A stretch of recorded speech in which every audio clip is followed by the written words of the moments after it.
My wife, who likes me way better than any of you ever will, said these videos feel like work. And it made me feel a kind of way that I don't really like. Casey Neistat's videos do.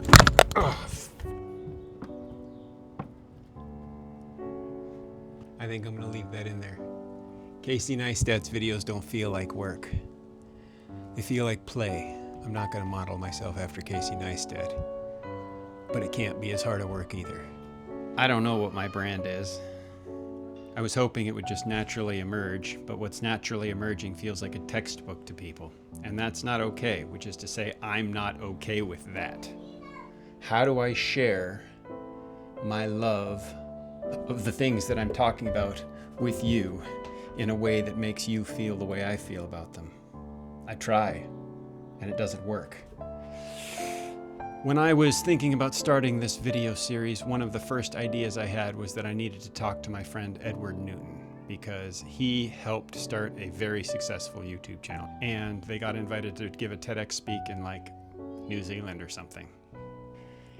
At the rate this vlog is happening, at the rate we're expanding, at the rate that people are watching it, I don't see a TEDx talk by me anytime soon.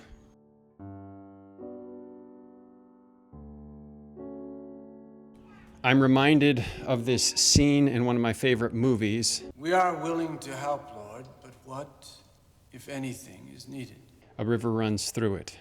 Either we don't know what part of ourselves to give, It's a beautiful scene. or more often than not, the part we have to give is not wanted. It's arguably my favorite scene in the movie. Can I be sad? Is that okay? Am I allowed to be sad because this isn't working, even in the midst of my creativity? Even while I'm exploring some new thing, can I be sad that it isn't already working? Can I give myself permission to be sad?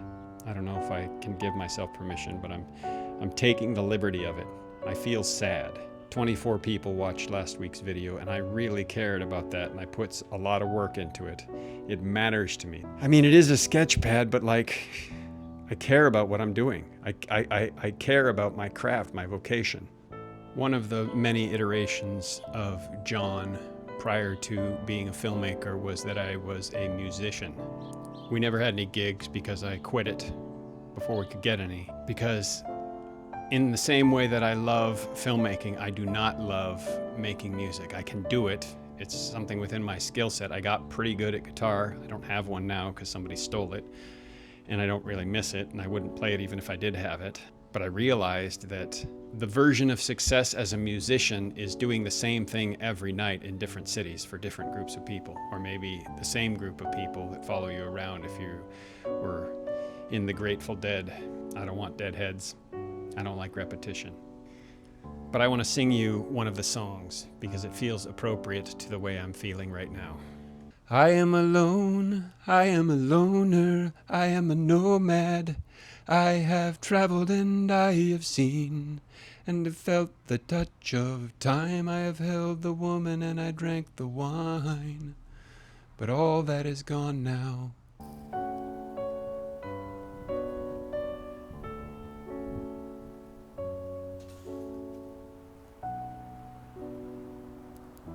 My friend Micah was in a play at the Los Angeles Community College, and I went and saw it last night.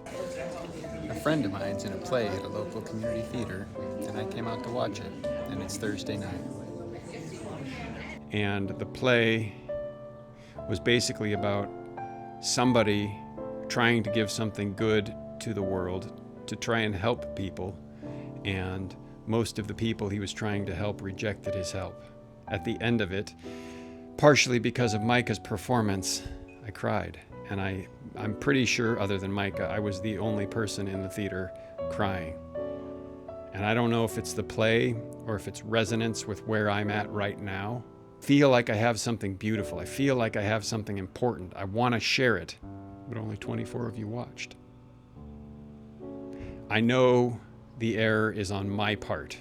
I know I have something important to say, but as a filmmaker, as a storyteller, as someone trying to do this for a living, there is a fundamental concept, which is that entertainment is job one. If you fail at entertainment, nothing else you have to say will matter because no one will listen. So, I was planning on opening this video with a conversation about Heisenberg's uncertainty principle from this book, The Making of the Atomic Bomb. And I wanted to segue from that into Heisenberg's conversation about the nature of light, that you can talk about it as a wave or a particle, but that it's not actually either one. And I wanted to segue from that into how Bohr's planetary model of the atoms is an analog for what they are, and that they actually exist not as a physical thing, but as a probability field. And the quantum nature of subatomic particles and how they exist in Planck space, meaning there's a space only breaks down so far, and when it goes far enough, it stops breaking down and becomes discrete. Things stop traveling in an analog way. They don't go from here to there. They stop being here and start being somewhere else in a sort of phase shift between one location and another, but they don't transit the difference in location in the same way that we appear to at this scale of reality. I wanted to talk about quantum entanglement. How quantum entanglement, meaning two particles in two different locations, can interact with each other as though they're adjacent. And the locations can be locations in time, meaning a particle from the future can interact with a particle from the past as though they are next to each other at the same time. This is called quantum non-causality, and it baffles our minds because we don't have a framework to talk about fifth dimensional spacetime. And I wanted to do that today, but I'm not going to because it's not entertaining. Or at least I haven't figured out a way to share it with you in a way that's entertaining. I mean, I do. I have a movie about it, but that's a 18 movie series that I can't find the funding for. So that's on the back burner, I guess, until I can figure out how this video format works. I want to cry in frustration that I haven't achieved a level of filmmaking that I thought I had, or at least not one that works in this medium. I want to cry because of how much work I know I have to do. I want to cry because I'm tired. I know that making a living is possible in this medium. It may not be a millionaire. I don't care about those things. But it would be nice to be able to assist my wife in paying the rent. And right now I can't do that, and that makes me sad. One way I want to do that is that one of my family friends is a guy named Don Garlitz. He is a legend in the automotive racing community. There was a documentary put together for him by my older brother, who used to be a producer and now is a truck driver, among other things. It was going to be distributed by another group, but that project fell apart. And it's a good thing for me because I don't think the people who were going to put it together were going to make it as good as it can be. And I can.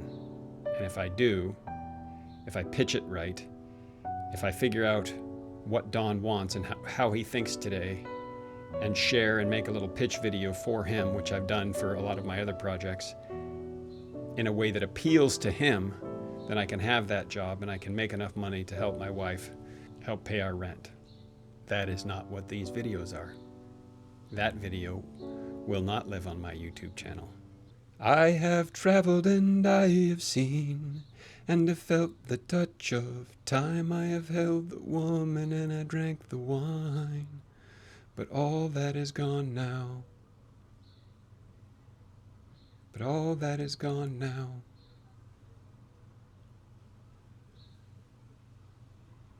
And have felt the touch of time. I have held the woman and I drank the wine, but all that is gone now.